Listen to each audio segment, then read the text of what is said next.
Olá, queridos ouvintes do podcast Tributário ao Pé do Ouvido. Quem fala aqui é Carlos Renato Cunha, membro da equipe do podcast.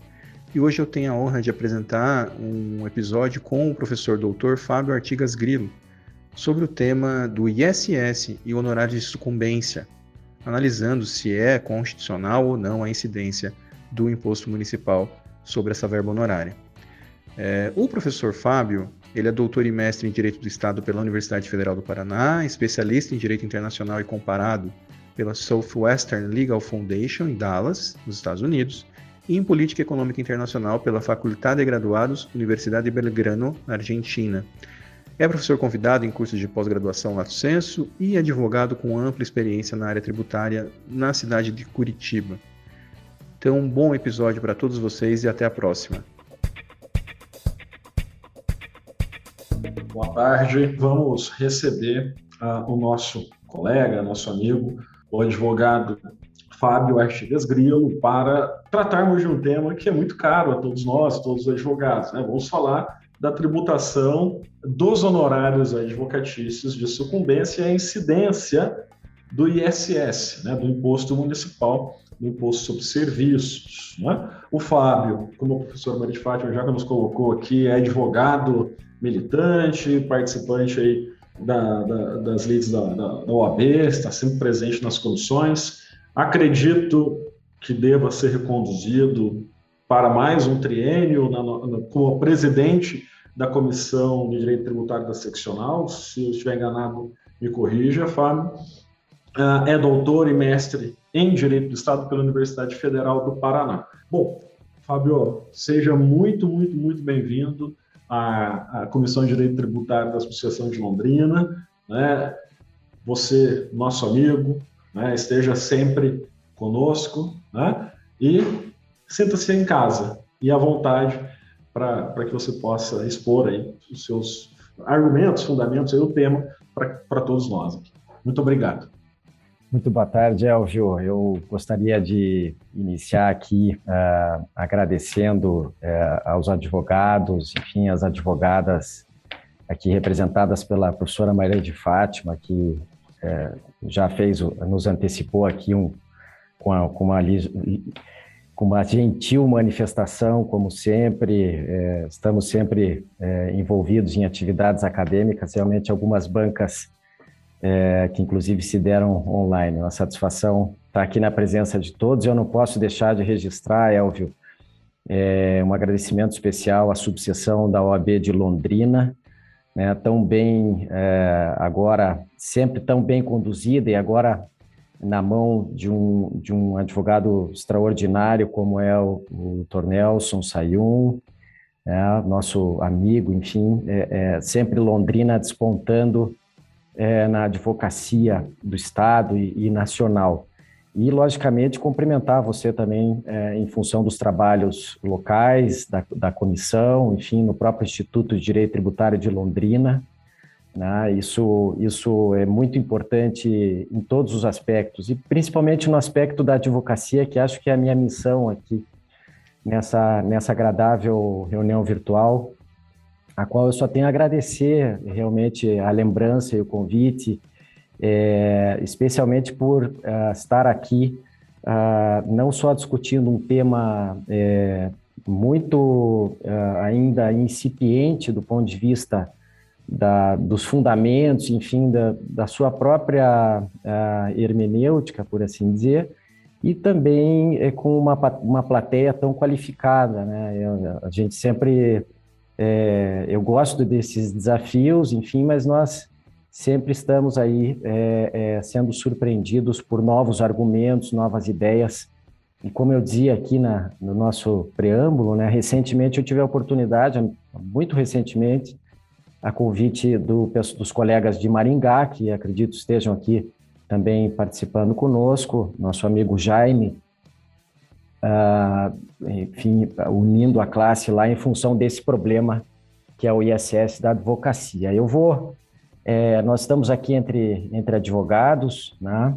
Eu, logicamente, vou, enfim, explanar um pouco do contexto em que essa discussão se dá E quais são os principais aspectos, tanto do ponto de vista do direito material, direito tributário propriamente dito, e também do ponto de vista do que nós imaginamos possa ser objeto de uma possível linha de defesa para os colegas que vierem a sofrer esse tipo de imposição por parte dos municípios, né? Então, o tema, como eu dizia, ele é um tema pouco explorado.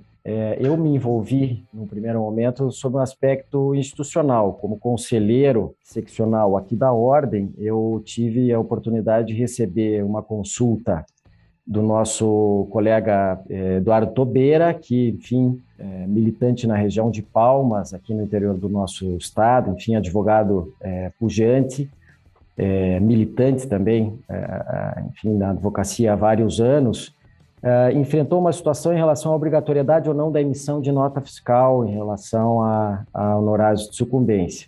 E eu emiti esse parecer, né? Eu fui o relator no conselho e até pela afinidade da matéria, a questão envolvendo direito tributário, enfim, tributação municipal, a gente teve a oportunidade, eu confesso que eu me surpreendi, primeiro, com a ausência de discussão sobre o assunto. Normalmente, quando nós desenvolvemos alguma discussão, nós temos posicionamentos já bastante externalizados, né? Enfim, revistas, publicações, sites jurídicos, e realmente essa matéria ela se mostrou escassa já naquela época. Isso até mesmo motivou que essa discussão, do ponto de vista institucional, resultasse uma publicação no site do Migalhas, que basicamente resume os argumentos e o contexto no que isso se dá. Essa consulta, assim como as demais consultas administrativas que a gente acaba identificando sobre o assunto em algumas municipalidades, Curitiba já tem, enfim, São Paulo tem consultas bastante recentes, né? Encontrei consulta de novembro de 2020, enfim, abril de 2019, no sentido de que, independentemente do grau de relacionamento que exista, esse tipo de verba, ela estaria contemplada no âmbito de uma relação jurídica mais ampla da atuação do advogado. Então, vamos nos aprofundar um pouquinho mais nisso. Nós todos, na atuação que temos na advocacia, podemos ter honorários contratados, honorários contratuais ou honorários que decorrem de arbitramentos. E esse arbitramento, ele muitas vezes, na maioria das vezes, decorre de ações judiciais e, nos termos da legislação do processo civil, hoje mais especificamente o artigo 85 do Código de Processo Civil, na redação anterior de 73, o famoso artigo 20, tá, do CPC, na versão anterior, sempre qualificaram essa questão como uma verba de natureza condenatória decorrente do processo judicial. Então, nós temos essa diferenciação, e essa diferenciação, ela se extrai de maneira bastante evidente também no nosso Estatuto da Advocacia, no artigos 22, artigos 23, nós temos esse regramento, e lembremos que é uma lei ordinária. Nosso Estatuto realmente, por mais que não estabeleça regras de natureza tributária, sim estabelece esses conceitos jurídicos que mais à frente eu vou dizer por que devem ser minimamente aproveitados do ponto de vista interpretativo pela legislação tributária. Pois bem, o que é importante nós delimitarmos, né? Nós somos prestadores de serviços, nós cumprimos obrigações de fazer, e essas obrigações de fazer, elas têm um critério de referibilidade em termos de liquidação e apuração da imposição devida em função dessa atividade. Lógico que as obrigações de fazer, em detrimento das obrigações de dar, exceto aquelas detalhadas no texto da Constituição, vão surgir, ou, na verdade, vão fazer surgir, por conta do fenômeno da subsunção tributária, a obrigação a imposição, melhor dizendo, do imposto sobre serviços, tá?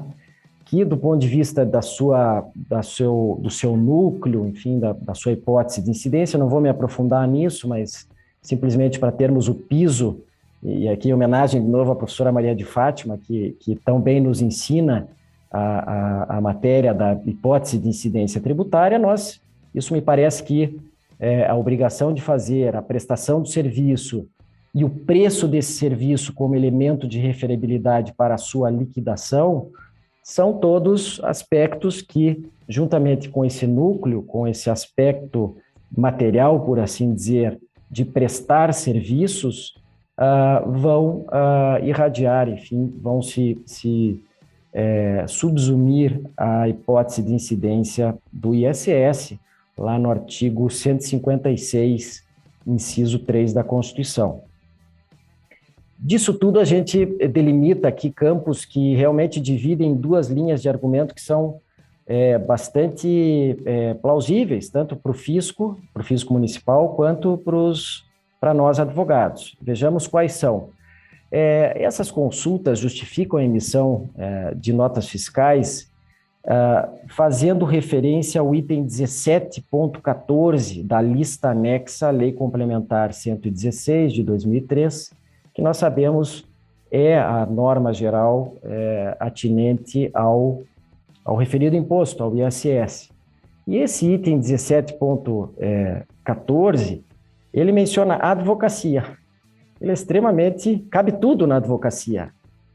Cabe a prestação de serviço, que para mim é a corrente, já elucidei aqui, pela ementa, eu considero, para fins da hipótese de incidência, a partir da regra prevista na Constituição Federal, do dispositivo constitucional, mas também aqui nós, sim, poderíamos considerar verbas que eu chamei verbas colaterais ou ancilares da advocacia. Por exemplo, ressarcimento de custas, né? Nós já tivemos problemas com PIS e COFINS em relação a reembolso de custas. Condenação em honorário, são verbas que decorrem estritamente do processo. Sim, o argumento dos municípios, que é forte, volto aqui, não estou, ao contrário, estou muito preocupado com esse debate, como sempre.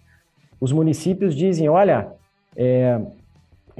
todas essas demais verbas e essa previsão, digamos assim, passível de uma interpretação nas quais elas devam ser incluídas, elas só existem porque o advogado atua, porque em algum momento ele foi contratado por um cliente. Então, assim, é uma consequência. Eu nunca vi isso escrito, mas eu estou aqui já cunhando essa linha de entendimento dos municípios, assim, uma consequência indireta do próprio contrato de prestação de serviço, que é uma relação de privada entre o advogado e seu cliente. Então, em função disso, você aufere sucumbência, caso você venha a ter êxito num determinado processo judicial, e por conta disso, você está sujeito ao ISS, inclusive sobre esses valores. Me parece, assim, com todo o respeito, né, que, como eu disse, e aqui eu estou acompanhado, não vou fazer referências, não preciso fazer outras referências, o próprio parecer já diz, eu estou acompanhado de professores da linha do saudoso professor Eduardo Domingos Botelho, né, enfim, saudoso realmente, nosso professor Humberto Ávila. Aqui no estado do Paraná, nós temos um talento, uma pessoa muito amiga, querida, enfim, o professor Marcelo Caron Batista, que tem uma das obras mais atuais e completas sobre o ISS, onde essa delimitação do arquétipo constitucional em relação à prestação do serviço, enfim, a obrigação de fazer, torna desnecessário qualquer tipo de argumentação em relação a essa proteção constitucional contra as interpretações extensivas. O problema é que, desde quando a gente escreveu, desde quando eu emiti o parecer e nós, por unanimidade,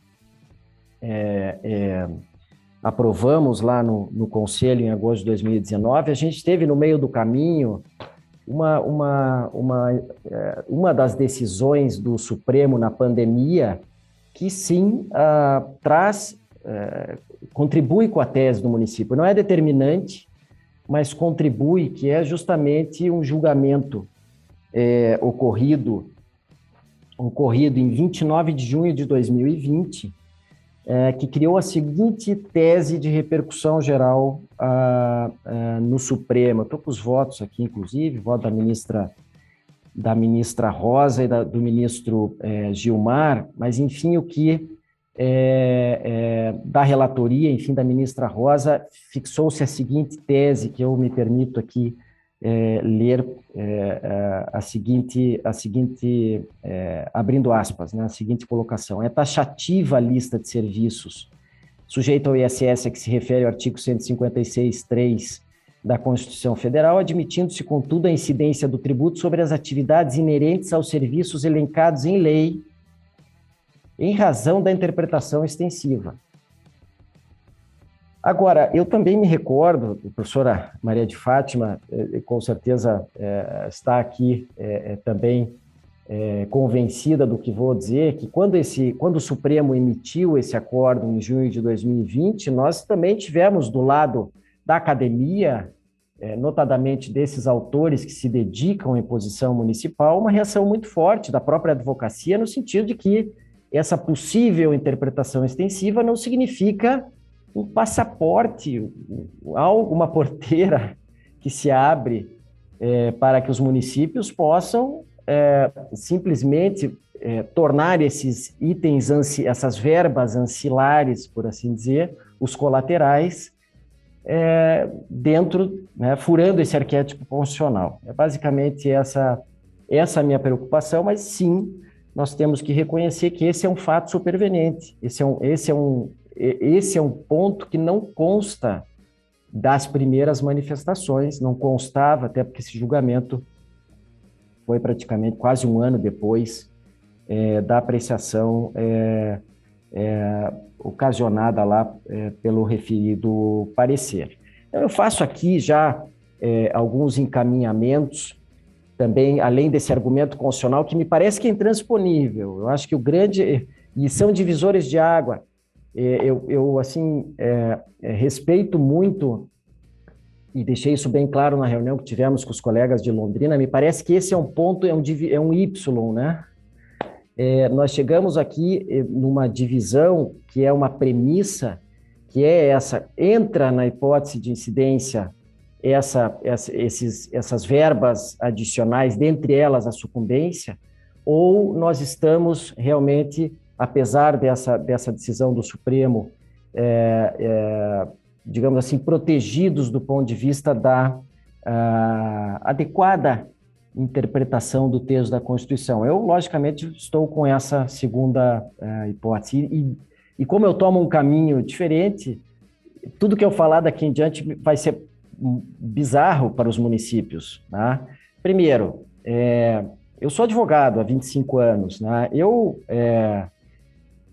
Vou ser muito sincero com vocês. Para mim, uma coisa é a relação com o cliente, que é um contrato, e a outra coisa é o que acontece no processo judicial. Eu acho que isso tem que ficar muito claro, né? A segunda situação, a natureza jurídica dessa verba. Puxa, eu não estou prestando serviço. Essa verba, inclusive os parâmetros às quais a sucumbência é fixada, não leva em conta a complexidade da causa, a dedicação do advogado, mas não leva em conta as horas que eu dediquei para ganhar um processo. Noites, anos que eu dediquei, seria impagável. O trabalho do advogado é impagável em termos de parâmetro e dedicação à causa. Tá? Então, não há como se pretender identificar numa verba de natureza processual e nessa dicotomia da relação, que é na relação de direito privado com a relação estritamente direito processual, para se colocar tudo no mesmo balaio. Eu vou confessar a vocês, eu busquei muito na doutrina de processo civil. Eu gosto muito de processo civil pela minha atividade, já desde a faculdade, enfim, me envolvia muito com as questões processuais, até por conta já enfim, do direcionamento à advocacia, mas eu achei muito pouco também do que diz respeito à natureza jurídica da sucumbência, né? Porque não há incontroverso que ela é um castigo judicial, né? Ela não é uma sanção judicial, porque ela não é uma multa, diferencia-se do ponto de vista desse aspecto de natureza jurídica, mas sim ela é um castigo, tá? Sucumbir significa ser vencido, estar vencido, né? Perder a batalha judicial, tá? E aí, pasmem os colegas, né? Eu gosto muito de Pontes de Miranda, tanto por direito privado, e pouca gente sabe, principalmente os mais novos, porque isso não é uma vantagem ou uma desvantagem de ser mais velho ou ser mais novo hoje em dia, que, na verdade, o Código de 73 ele foi premiado com comentários do saudoso jurista de todos nós, Pontes de Miranda. Eu fui aos comentários do artigo 20 e encontrei em Pontes o fundamento para tudo que estou dizendo. Com muita felicidade, professora Maria de Fátima, eu sei que estou muito bem acompanhado e vou permitir ler a leitura de 4 linhas dos comentários. Diz nessa linha Pontes de Miranda: a relação jurídica de direito privado entre a parte e o seu advogado é diferente da relação jurídica de direito pré-processual e processual entre a parte vencida e o advogado da outra parte vencedora. Fecha aspas. Pontes de Miranda. Tá? Então, assim, eu acho que aí começa a se tergiversar, né, em relação a esse assunto. Vamos avançar um pouquinho em outros argumentos. Um argumento rápido. Não estou dizendo que a sucumbência ela não tem incidência tributária, ao contrário. Ela tem uma incidência tributária extremamente polêmica para as justiças estaduais, porque nós temos aí uma resolução que eu acredito que seja conhecida de todos nós por parte do CNJ, que é a resolução 303 de 2009, onde, a partir do artigo 35, nós temos uma disciplina orientativa para todos os tribunais do Brasil, por parte do Conselho Nacional de Justiça, com relação à forma e à aplicação da legislação tributária. E lá eles são enfáticos em aplicar justamente a legislação do imposto de renda que está previsto, até mencionado no parecer lá, inclusive do ponto de vista regulamentar. E nós sabemos que essa questão ela tem imposto de renda retido na fonte numa regra geral, tem o imposto de renda retido na fonte em legislação específica para a Justiça Federal, que funciona extremamente bem, me parece que seria um modelo ideal para acabar com esse tipo de oportunismo, com a devida vênia aos municípios, arrecadatório, porque ficaria com 3% na fonte, sujeito depois ao ajuste por ocasião da futura declaração.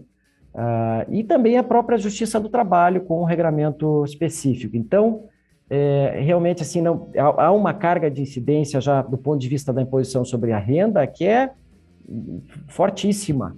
Se nós agregarmos o ISS, isso fica muito ruim. E aí, ainda para concluir, Elvio, eu queria falar menos, mas realmente é instigante. É um novelo de lã, essa discussão ela vai se desenrolar muito, né, do ponto de vista enfim, acadêmico e, que dizer, jurisprudencial. Nós temos problemas de ordem prática, por exemplo, se for para emitir, eu nunca vi uma nota fiscal de sucumbência, vocês vão dizer, não acredito, eu nunca vi uma nota fiscal de sucumbência. O que eu sei e faço são as retenções de imposto de renda sobre os alvarás que levanto sobre as sucumbências, e aplico a regra, né? Deixar isso muito claro. Segundo, se a gente partir da absurda hipótese, olha que eu estou chamando aqui, estou sendo extremo, da absurda hipótese, se emitir a nota fiscal especificamente para a sucumbência, qual vai ser o CNPJ contra o qual nós vamos emitir essa nota fiscal? E se for a Fazenda Pública? Eu vou emitir a nota fiscal contra a Fazenda Pública porque eu recebi sucumbência em ação tributária, por exemplo, embargos à execução fiscal. Mesmo a parte sendo privada, Como a Prefeitura Municipal de Recife tem na sua consulta, enfim, de maneira expressa, você vai emitir no CNPJ da parte vencida, em função do contrato que você tem com o seu cliente, que é a parte vencedora. Horas. Eu vou ter problema com a Receita Federal se eu fizer isso, inclusive. Tá? Eu vou ter problemas para conjugar essas regras que hoje estão na Resolução 303 de 2009 do CNJ com toda essa sistemática. Tá? Então, essa é uma intercorrência direta. E, para finalizar, a segunda intercorrência, Elvio, que também é algo que não está explorado no parecer e me parece que são questões... eu tenho um juízo pré-formado, que é o seguinte: imagine que essa relação para sucumbência pode ser uma relação para o advogado autônomo e pode ser para o advogado que faz parte de uma sociedade. Eu vou emitir para sucumbência o RPA, o advogado autônomo. Eu vou emitir para sucumbência que o advogado sócio teve, em nome da sociedade, uma nota fiscal pela sociedade. Vou um pouco mais além. Eu tenho ISS fixo aqui em Curitiba. Como é que eu vou fazer? Como é que eu vou dizer para a prefeitura de Manaus, contra a qual eu ganhei um processo e que quer exigir lá o ISS sobre essa verba de sucumbência, que eu tenho ISS fixo aqui em Curitiba e vou jogar essa verba no CEPOM, no Cadastro de Prestadores de Serviço em Caráter Nacional? E uma outra provocação que me parece que são absurdas, são todos elementos intransponíveis, que eu acho que são pontos que desconstroem a premissa do Y para o município. Se eu tiver no Simples, se eu tiver na tabela 4 do Simples Nacional pela Advocacia, né, que hoje a maioria de nós está também, né, eu tenho os dados, inclusive a nível nacional, massivamente a advocacia hoje está aderida ao Simples por razões de carga tributária. Mas aí como é que eu faço? Eu vou agregar na tabela 4 do Simples, na base de cálculo do valor mensal, o valor de sucumbência? Óbvio que não. Eu acho que, enfim, são todas situações que nos colocam, Elvio, aí num aspecto confortável para desenvolver uma linha de defesa. Assim, o conflito está posto. Há uma contraposição aqui que seguramente já está gerando há algum tempo, mas esse conflito tende a se acentuar, né? Porque, lógico, não deixa de ser uma oportunidade para que os municípios venham enfim, engordar as suas arrecadações junto a essa inovação que seria a incidência do ISS sobre a verba sucumbencial. Evitar que isso seja exigido ou evitar que os municípios venham a desafiar as sociedades e os advogados, me parece que, desculpe a expressão, eu tenho usado isso muito, seria enxugar gelo, né? A gente, assim,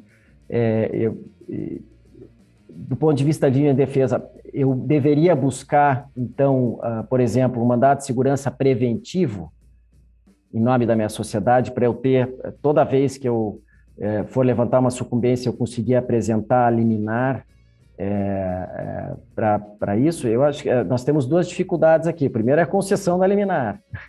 Nós temos que, obviamente, ter aí um poder de convencimento que a gente sabe que hoje tem sido cada vez mais difícil se obter liminares em matéria tributária perante o Poder Judiciário. E a gente está vendo aí no DIFAL, por exemplo, faço um parênteses, né, aquelas liminares que são deferidas, os tribunais, por questões consequencialistas, né, por, enfim, questões de mera arrecadação, têm protegido aí os estados, e nada impede que uma liminar deferida em função de um mandato de segurança preventivo venha a ser cassada e isso possa causar algum desconforto, enfim, pelos colegas que vierem a enfrentar esse tipo de situação.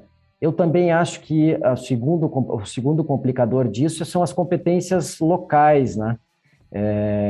Nós teríamos que manejar se você tiver uma atuação nacional, pode se preparar para disparar potenciais mandados de segurança em cada uma daquelas municipalidades onde o serviço for efetivamente prestado. Mas eu presto serviço do meu escritório aqui em Curitiba, ou em São Paulo, ou em Fortaleza.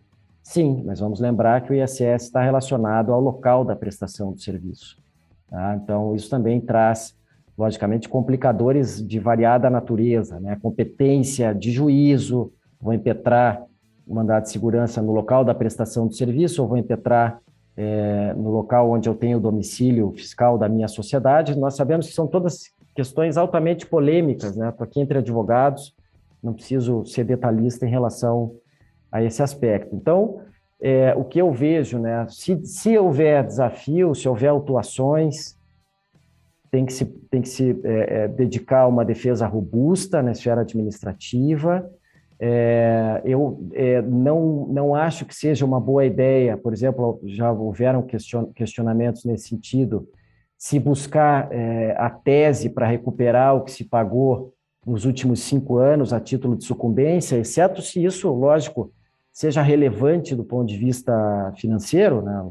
Não sejamos também, não pode se desconsiderar essa hipótese, mas se você teve 2, 3, poucas sucumbências e você vai se expor com uma ação judicial individual em função desse pouco benefício, digamos assim, ou de um benefício, repito, que seja imaterial, isso também não é aconselhável.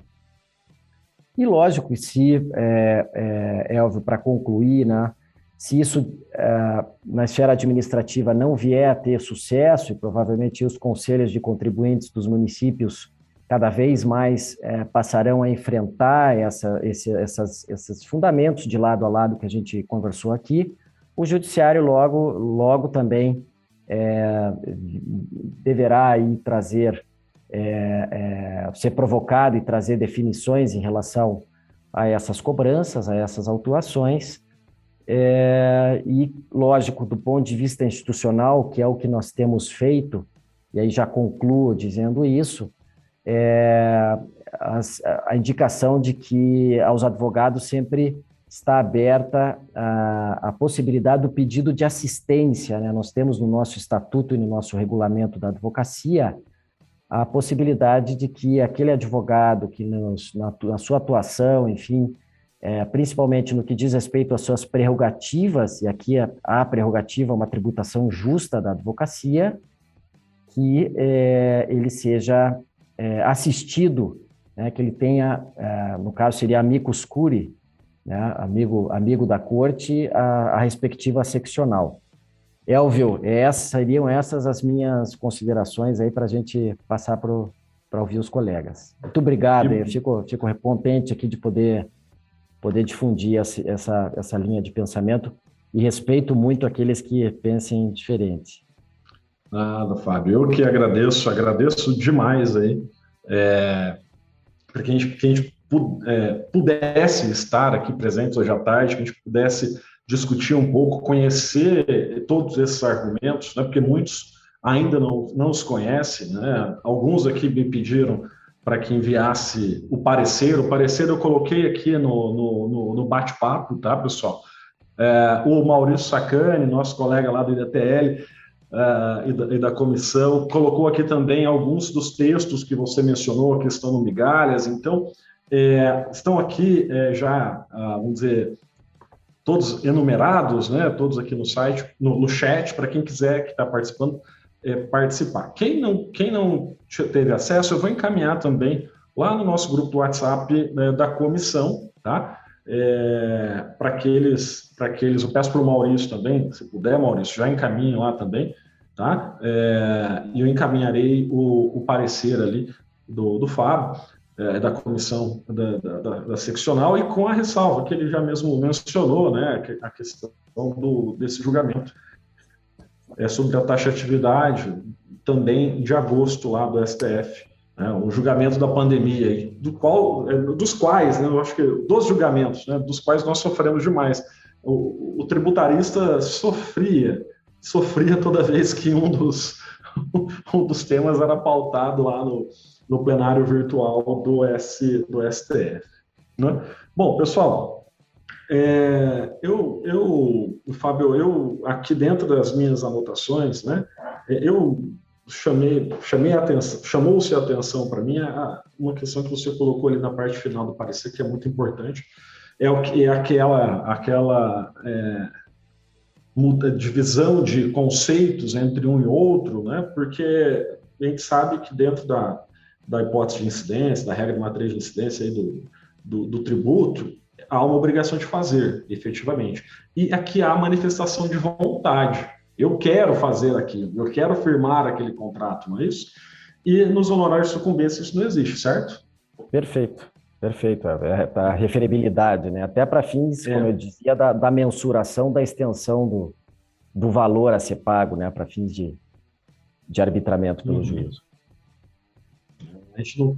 Bom, e mais alguém? Pessoal, vamos lá. Nós estamos em 57 agora, alguns já saíram, né? Mas Jaqueline, Diego estava aí lá de Maringá. Só para complementar, né? Enfim, o pessoal de Maringá conosco, Maringá já noticiou a seccional. Né? Como você mencionou, eu tenho a felicidade e a satisfação de seguir à frente da comissão seccional. Enfim, nós tivemos as nomeações e esse assunto, logicamente, ele em função desse fato superveniente do Supremo, ele precisa ser revisitado constantemente, vamos dizer assim, né? Até porque, como a gente diz, seguramente os casos que já estão sendo objeto de pressão, por exemplo, em Maringá, eles serão minimamente assistidos pela ordem, mas a depender da profundidade que isso tenha, enfim, do posicionamento, obviamente, da nossa diretoria e do nosso conselho, isso provavelmente possa vir a ser votado numa segunda oportunidade pela atual formação do conselho, que também é novo, né? São membros conselheiros que não estavam em 2019. Sim. Até a convite do Diego, né, e da Isabela, eu participei da última reunião que eles tiveram, né, também sobre esse tema, que como você disse, eles estão trabalhando por conta de a prefeitura já ter, me parece, pelo que eu entendi, já ter iniciado algumas fiscalizações, alguns trabalhos ali de cobrança, então eles já estão desde o início do ano, desde fevereiro, tratando do tema, né, inclusive, como você colocou, eles até já notificaram a seccional, né? Bom, só para que você tome nota, tá, Flávio? Aqui em Londrina, a prefeitura exige a nota fiscal, né? Usando como tomador o réu. É aquela história. Vai ser a União no tributário, vai ser o Estado do Paraná, vai ser a própria Prefeitura de Londrina. Eles têm aí uma resolução, um regulamento, lá um decreto, salvo engano, nesse sentido, né? O Carlos Renato não pôde estar aqui hoje também, ele podia nos explicar um pouquinho mais.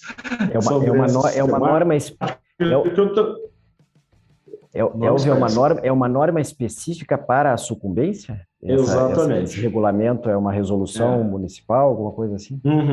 Exato. Perfeitamente. Vamos tentar aqui buscá-lo, depois eu lhe encaminho lá para análise.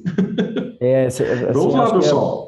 Há um contexto, né? Nós temos que contextualizar ao máximo isso a nível de municípios.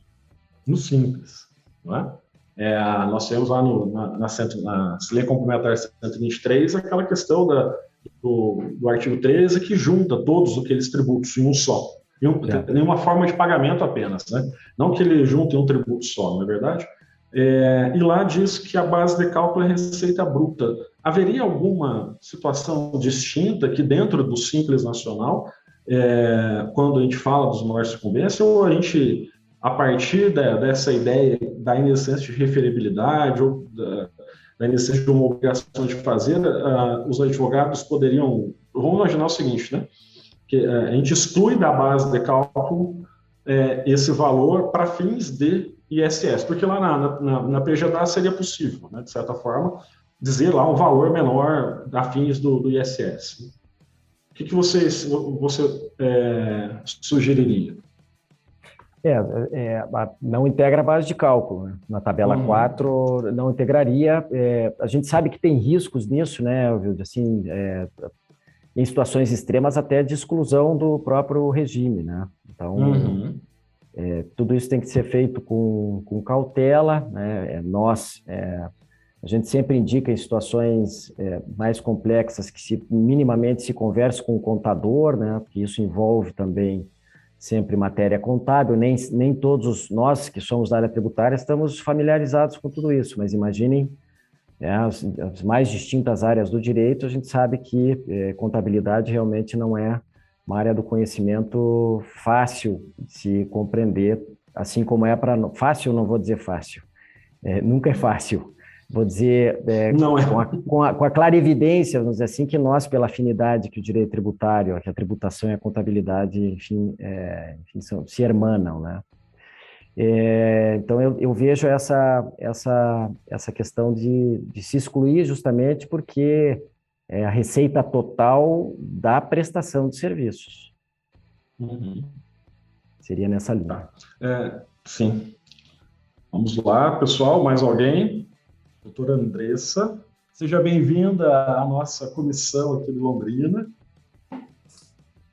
Joia, eu agradeço. Eu acabei perdendo o início, eu não sei se isso foi perguntado, e aí eu de antemão já peço desculpas, mas uma dúvida que eu tenho é a seguinte: por exemplo, eu vou receber honorários de sucumbência de 10 mil, mas esses 10 mil equivalem a um processo em que eu trabalhei durante 5 anos. Haveria a possibilidade de eu declarar como esses 10 mil correspondem a esses 5 anos, como se fosse tributado, né, mês a mês, ficaria abaixo do limite do que se eu declarasse esses 10 mil de uma vez só? Andressa, obrigado pela pergunta. Eu acho que envolve mais a imposição sobre a renda do que a própria imposição municipal. Mas, enfim, nós, tanto para a imposição sobre a renda, quanto aqui, nesse caso, vamos supor que o ISS fosse passível de incidência sobre essa verba sucumbencial, a gente tem o pressuposto do efetivo acréscimo, né? Enfim, imposto de renda, artigo 43 do Código Tributário Nacional, enfim, uma decorrência da própria letra do artigo 153 da Constituição, exigem essa disponibilidade econômica e financeira do recurso, e você só vai ter no momento em que você, de maneira efetiva, vier a receber o recurso, a usar a receita, né? Então, entendo que não, entendo que você vai tributar, né, nesse momento. Vai apurar e vai levar a tributação nesse momento. Joia, muito obrigada. Tá. Tá aqui, Fábio, o pessoal aqui já tá, o Henrique Pinho, ele já nos mandou aqui a portaria sobre honorários de sucumbência de Londrina, tá aqui no chat, tá? Portaria número, deixa eu pegar aqui, que eu já estou com ela aberta também.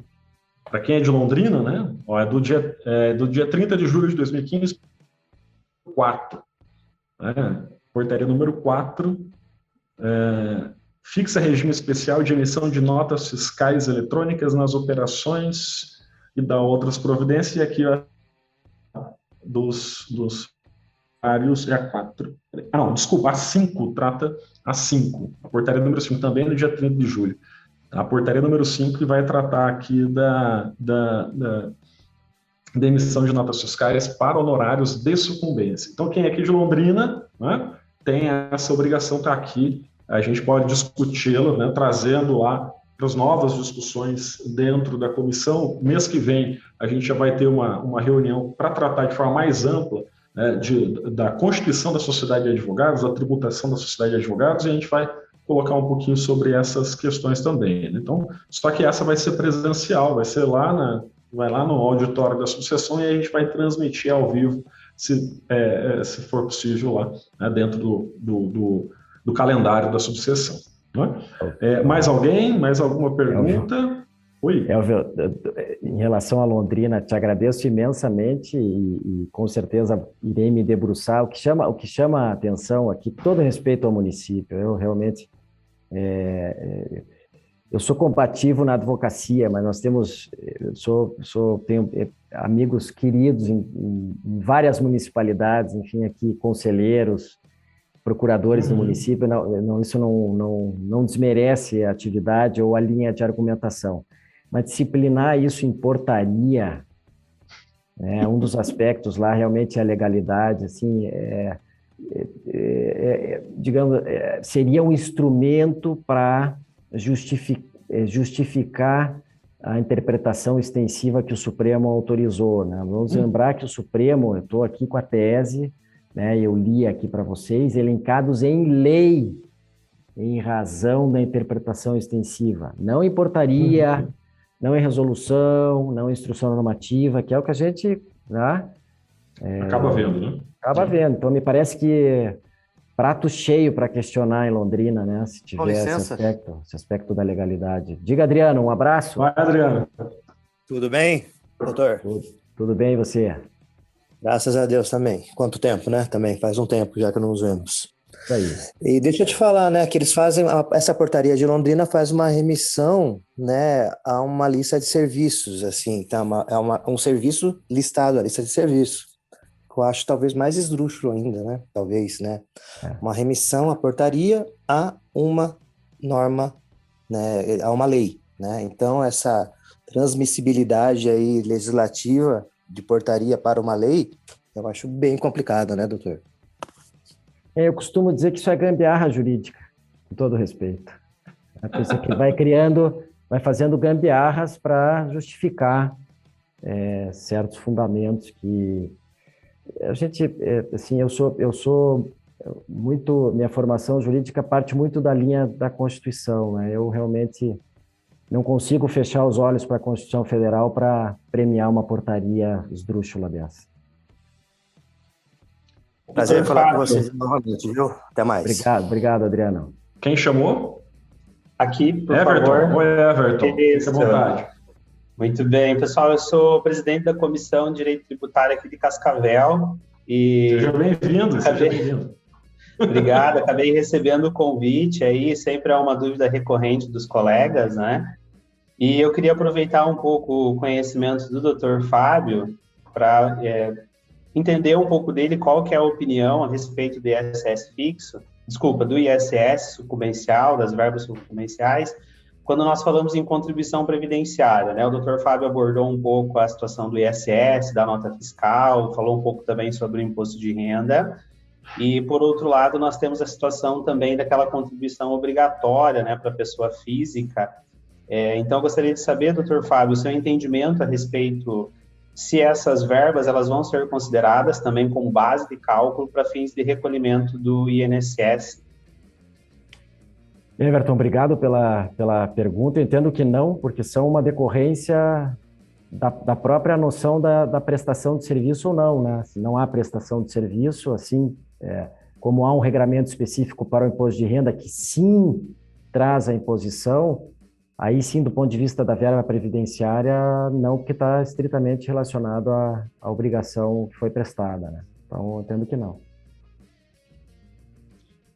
Mas é um assunto muito interessante sua pergunta. Acho que desses aspectos que a gente tem que trazer para o contexto, Everton, tua observação ela é excelente. Obrigado, Dr. Fábio. Obrigado você, Everton, por estar aqui conosco, tá? Bom, nós temos mais 5 minutinhos, até às 5. A reunião é de 1 hora, viu, Fábio? Viu? Estou à disposição. Você vê que a gente tenta falar pouco, né? Porque para as pessoas cansam e a gente acabou aprendendo um pouquinho isso com o Zoom, falar pela ementa, né? Mas realmente esse é um assunto que ainda precisa ser muito mastigado, né? Do ponto de vista dos fundamentos. Assim, é excelente que a gente esteja discutindo algo que eu queria salientar, assim, também é a ausência de discussões judiciais, né, sobre esse assunto. Porque também dizer que tem solução de consulta, a gente, por exemplo, a Receita Federal, a gente vê uma solução de consulta ou algumas por dia, né? Então, para nós não é suficiente. Muito obrigado. Fábio, passo a palavra para as suas considerações finais. Realmente, enaltecer a tua iniciativa, da comissão, enfim, da própria subseção, como eu tive a oportunidade de dizer aqui ao início, dizer que vou estar à disposição não só para esse tema, mas sempre que tiver a honra e a satisfação de ser chamado por vocês. E eu acho que as tuas duas colocações do ponto de vista institucional são fundamentais. A gente deve realizar já em abril um colégio de presidentes das comissões, elencar esse com certeza vai ser um dos temas, além dos inúmeros outros que nós temos. A advocacia não foge da realidade das demais sociedades empresariais, enfim, em termos de carga tributária. A gente viu a batalha que tivemos aí no ano passado em relação à manutenção da isenção na distribuição de lucros e dividendos das sociedades, né? Isso iria impactar muito negativamente para a nossa atividade, assim como a própria não esqueçamos da CBS, né? A contribuição sobre bens e serviços, e, lamentavelmente, ia nos premiar com uma alíquota aí de 25%, né? Realmente uma loucura. Então, assim, conte conosco, vamos debater essas situações o quanto antes possível, e agradecer aqui os comentários do chat, enfim, as perguntas, o agradável debate que a gente teve, e cumprimentar todos os advogados aí na tua pessoa, e, como eu disse também, mandar um abraço forte às advogadas, colegas, na pessoa da eminente professora Maria de Fátima, aqui, que nos acompanhou. Um abraço aí a todos, fico à disposição. Um abraço, obrigado, Fábio. Um abraço, professora, satisfação. Um abraço, Fábio, muito obrigado mais uma vez, obrigado a todos, a gente dá por encerrada a nossa reunião, e esperamos aqueles aqui de Londrina e aqueles da região que venham. Mês que vem nós teremos reunião presencial lá na sessão, vamos falar de tributação, constituição de sociedade advogada e tributação em geral aí das sociedades, tá bom? Pessoal, um grande abraço, um beijo no coração de todos e até mais. Tchau, tchau. Recordamos que esse episódio é um oferecimento da Advise, empresa de software jurídico que há 20 anos moderniza a vida dos advogados do Brasil. Deixamos aqui o recado de sempre. Curtam nossos perfis e páginas nas redes sociais. No Instagram, Tributário para Ouvido, temos página no Facebook e no LinkedIn, perfil no Twitter, @aoouvido. Envie e-mails com críticas, ideias, sugestões e elogios para o contato @tributarioapedoouvido.com.br. Muito obrigado.